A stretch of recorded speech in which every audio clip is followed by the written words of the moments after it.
Some occasions, another person has to confront us with our hypocrisy.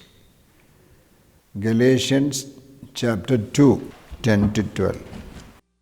But when Cephas came to Antioch, I opposed him to his face, because he stood self-condemned. For until certain people came from James, he used to eat with the Gentiles. But after they came, he drew back and kept himself separate for fear of the circumcision faction. And the other Jews joined him in this hypocrisy, so that even Barnabas was led astray by their hypocrisy.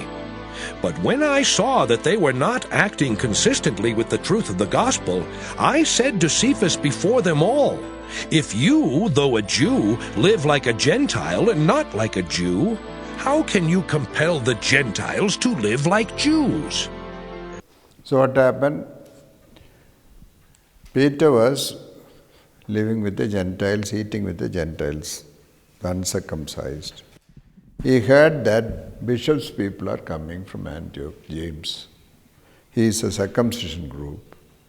So the powerful people are coming. He thought what they will think about me.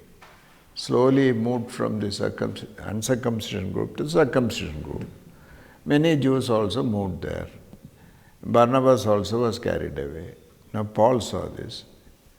He went to Peter and took hold of his ear, I think.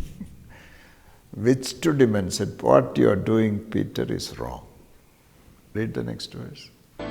But when I saw that they were not acting consistently with the truth of the gospel, I said to Cephas before them all, "If you, though a Jew, live like a Gentile and not like a Jew, how can you compel the Gentiles to live like Jews?" Yes. So there is a hypocrisy here, trying to please people.